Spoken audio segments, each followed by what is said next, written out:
आपको नहीं लगता कि हमारा जो एजुकेशन सिस्टम है वो थोड़ा अलग लेवल का है? रियल लाइफ में उसका कोई योगदान नहीं, जबकि भारत का जो प्राचीन ज्ञान था वो इससे काफी पावरफुल दिखता है। प्राचीन काल से ही भारत में शिक्षा के क्षेत्र को इम्पोर्टेंस दिया जा रहा है।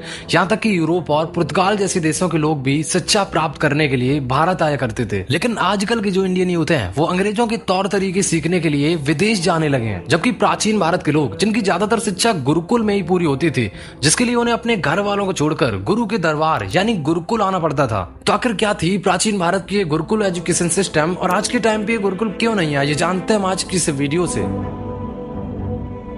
गुरुकुल जिसका मतलब होता है गुरु का परिवार, जिसे हम पुराने जमाने के लोगों का विद्यालय बोल सकते हैं। गुरुकुल की उत्पत्ति भारत में 5000 ईसा पूर्व मानी जाती है। वैदिक काल में यह गुरुकुल काफी फेमस हुआ करता था, जहाँ पर विद्यार्थियों को अनुशासित जीवन के बारे में पढ़ाया जाता था। गुरुकुल शिक्षा का एक ऐसा केंद्र होता था जहाँ पर छात्र तब तक रहता था जब तक उसकी शिक्षा पूरी नहीं हो जाती। गुरुकुल में सभी छात्रों को समान माना जाता था, उनमें कोई भेदभाव वगैरह नहीं होता था। यहाँ गुरु और शिष्य का रिश्ता इतना पवित्र होता था कि छात्रों से कोई फीस नहीं ली जाती थी, और अगर कोई छात्र गुरु दक्षिणा देता भी था तो वो गुरु की ओर से एक सम्मान हुआ करता था। ये दक्षिणा पैसों के रूप में भी हो सकती है या फिर उनके किसी काम में मदद करना भी हो सकता है। भारत के प्राचीन इतिहास में ऐसे कई गुरुकुलों के बारे में बताया गया है जहाँ एक साथ 10,000 विद्यार्थी गुरु के आश्रम में रहकर शिक्षा प्राप्त किया करते थे, और उनके खाने पीने की व्यवस्था गुरुकुल की ओर से ही की जाती थी। गुरुकुल में रहने वाले छात्रों को अपनी दैनिक दिनचर्या का पालन करना होता था। गुरुकुल को आमतौर पर ब्राह्मण परिवार ही चलाते थे। वे गाँव और कस्बों के अंदर या बाहर स्थित होते थे।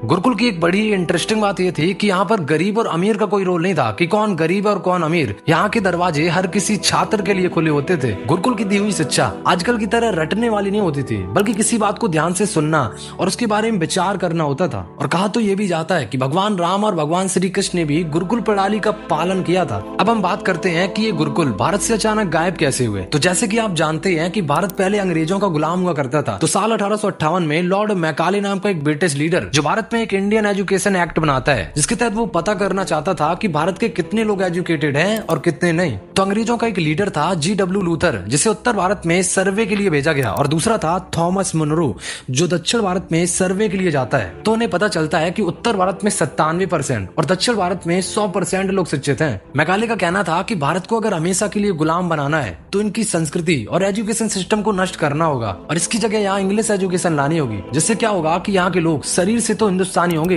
लेकिन दिमाग से वो हमेशा अंग्रेज ही पैदा होंगे। इसके लिए उसने सबसे पहले यहाँ के गुरुकुलों को गैर कानूनी घोषित कर दिया और बाद में उन्हें आग लगाकर नष्ट कर दिया गया। 1850 तक इस देश में 7,32,000 गुरुकुल हुआ करते थे। 7,32,000 का मतलब है कि हर एक गांव में लगभग एक एक गुरुकुल हुआ करता था। कहा जाता है कि इन गुरुकुलों में निःशुल्क शिक्षा दी जाती थी, इसी वजह से इन्हें खत्म कर दिया गया। इसके बाद कलकत्ता में पहला कॉन्वेंट स्कूल खोला गया। भारत में कलकत्ता यूनिवर्सिटी, मद्रास यूनिवर्सिटी और बम्बई यूनिवर्सिटी, ये तीनों यूनिवर्सिटी आजादी मिलने से पहले बनाई गई थी, जो आज भी इस देश में मौजूद है। मैकाले ने अपने फादर को एक चिट्ठी लिखी थी जिसमें लिखा था कि इन कॉन्वेंट स्कूलों से जो बच्चे निकलेंगे वो देखने में तो इंडियन ही होंगे लेकिन दिमाग से अंग्रेज होंगे, और इन्हें अपने देश के बारे में कुछ पता नहीं होगा। ऐसे हालात में अगर इस देश से अंग्रेज चले भी जाए ना, फिर भी इस देश से अंग्रेजियत नहीं जाएगी। मुझे तो ऐसा लगता है कि मैकाले की जो स्ट्रेटजी थी वो काफी हद तक सही भी जा रही है, क्योंकि आज का जो इंडियन यूथ है वो भारत को कम यूरोपियन कंट्री के बारे में ज्यादा जानता है और इंडियन कल्चर को पाखंड समझता है। आज की ये वीडियो हर एक उस इंडियन के पास पहुंचनी चाहिए जो भारत देश की संस्कृति को केवल नाम मात्र के लिए जानता है। फिलहाल मिलते हैं किसी नेक्स्ट वीडियो में, तब तक के लिए बाय बाय।